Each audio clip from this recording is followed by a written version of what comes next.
Did you know someone once had hiccups for 68 years? Yes, you heard that right. 68 long years of continuous hiccups.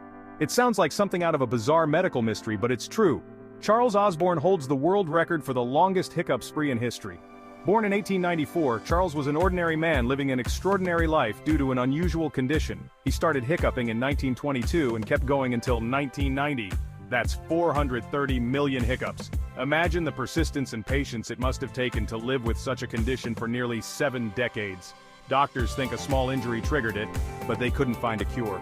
Medical professionals from various fields examined him, trying to understand the root cause and find a solution, but to no avail.